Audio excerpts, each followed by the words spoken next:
Hello friends, today we will discuss about blood transfusion and blood products.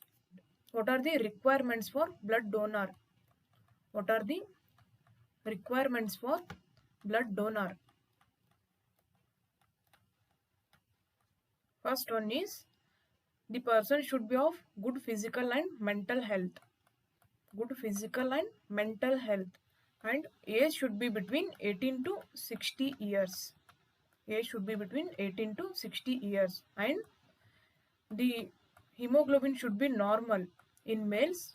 At least it should be 12.5, whereas in females it should be 11.5. What is the weight of the person? Weight should be minimum of 45 kg, and patient should have normal blood pressure. BP should be normal, and the minimum duration, that is minimum interval between subsequent blood transfusion, should be at least 3 to 4 months. What are the blood components? What are the blood components? It includes red blood cell concentrate, red cell concentrate, plasma, platelet concentrate, we have cryoprecipitate, FFP. These are the blood components. During transport of the blood, the temperature should be 20 to 24 degrees Celsius, and it should reach the place within 6 hours. We should screen for some infectious diseases, like we should screen for HIV, HBsAg, HCV, syphilis, and malaria. Before transfusing blood, we should check for these. This has to be negative. First, we will study about packed RBC. Packed RBC. 1 unit contains about 150 to 200 ml, and the HP concentration is 20 gram per 100 ml.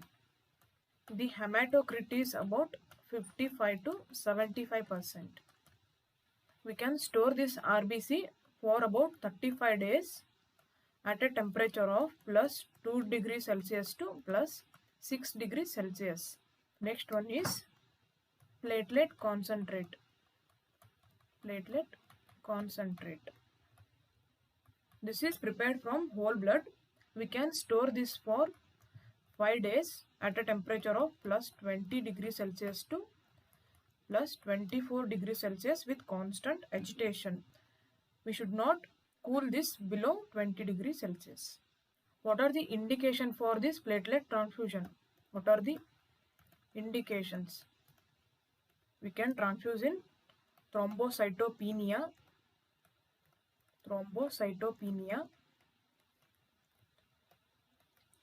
platelet function disorders,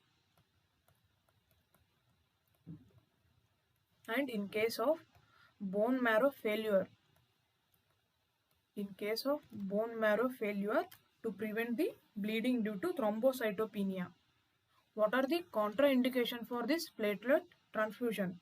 We should not transfuse in idiopathic thrombocytopenic purpura.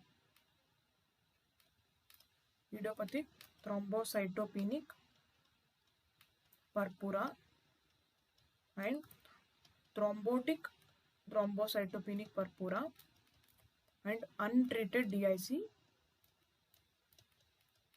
and thrombocytopenia associated with septicemia. In these cases, we should not give platelet concentrates. Next one is fresh frozen plasma, FFP. So it is prepared from whole blood with centrifugation. We can store this at a temperature of minus 25 degrees Celsius or cooler. We can store up to 1 year. Up to 1 year we can store this FFP. Before transfusion, it should be thawed to temperature of plus 30 degrees Celsius and plus 37 degrees Celsius. What are the indications for this FFP transfusion? What are the indications? Any coagulation factor deficiency,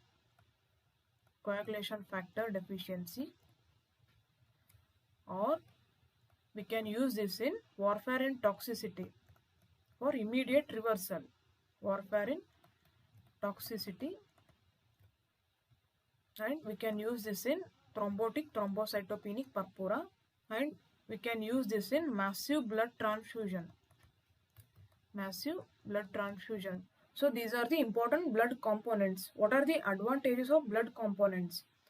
We can reduce the risk of circulatory overload and we can conserve the blood resources. We should finish whole blood or packed RBC transfusion within 4 hours and platelet transfusion within 30 minutes and FFP within 30 minutes. What are the transfusion reactions? Transfusion reactions. We have early and delayed. Early reaction and delayed. That means more than 24 hours. These early reactions include immunologic and non-immunologic. We have hemolytic reactions, febrile non-hemolytic reactions, and allergic reaction, and we have TRALI and circulatory overload,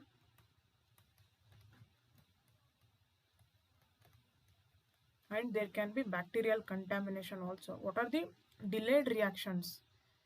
In this also there is hemolytic reactions and graft versus host reaction, post transfusion purpura, and there can be hemosiderosis, and there can be any disease transmission. These are the transfusion reactions. How to manage life-threatening reactions? Whenever during blood transfusion, if there is any reaction, we should stop the blood transfusion immediately and we should keep the IV line open with normal saline, and we should infuse the normal saline to maintain systolic blood pressure and maintain airway. If saturation is less, we can give high flow oxygen by mask, and if there are any anaphylactic reaction, we can give IV corticosteroids and bronchodilator. We can prescribe diuretics also, Lasix 1 mg per kg. What is meant by massive blood transfusion? Massive blood transfusion. We have several definitions. First one is replacement of a blood volume equivalent within 24 hours. Blood volume equivalent, or replacement of more than 10 units within 24 hours, or transfusion of more than 4 units within 1 hour. In 1 hour, there is transfusion of more than 4 units, or replacement of 50% of blood volume in 3 to 4 hours. 50% of blood volume in 3 to 4 hours. These are the various definitions of massive blood transfusion. What are the complications of massive blood transfusion? What are the complications? We can have coagulopathy, citrate toxicity,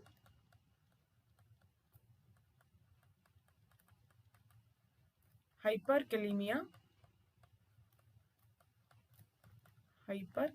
that is potassium level is high, hypernatremia, acid base abnormalities, there is hypothermia, there is decreased temperature, and there can be multi-organ dysfunction,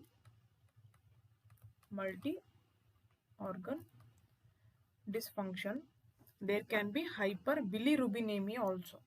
Let us study about two important complications, that is TRALI, TRALI, that is transfusion related acute lung injury. This usually occurs within the 6 hours of the completed transfusion. It occurs within 6 hours.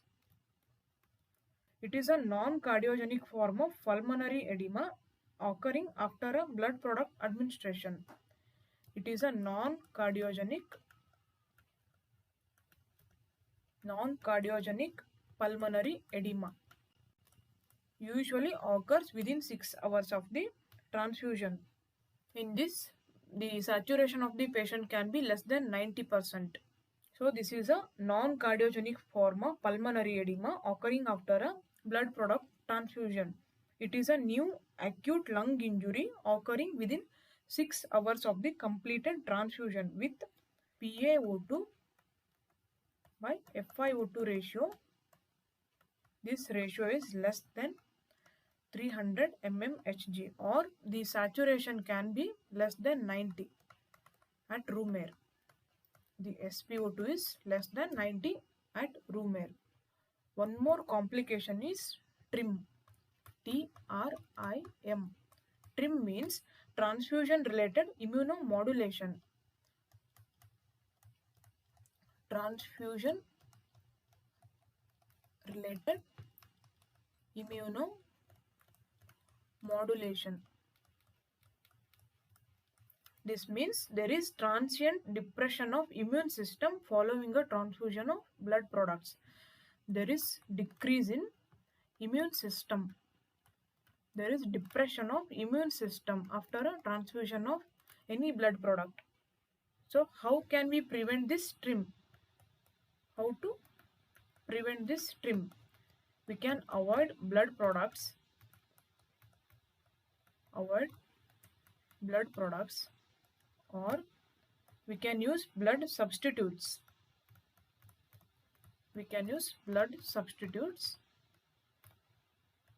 Or we can do leukoreduction.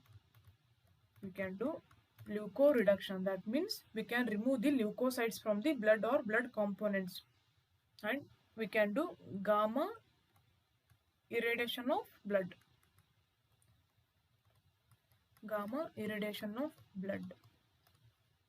This irradiation usually used for cellular products, that is RBC, platelet or granulocytes.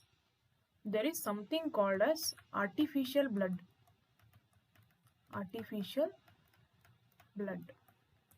These are the substitutes designed to replace oxygen carrying capacity of human RBC. These are the substitutes designed to replace the oxygen carrying capacity of RBC. What are the examples for this artificial blood? We have perfluorocarbons,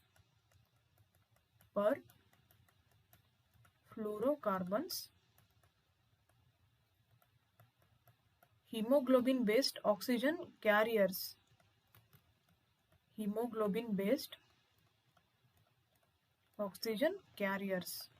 These are the artificial blood. In this session, we have discussed in brief about blood transfusion and what are the requirements for a blood donor and what are the components of blood and what are the complications of massive blood transfusion and what is artificial blood. Friends, if you like this video, please click like button and share this video to your friends and subscribe to my YouTube channel for more videos. Thank you.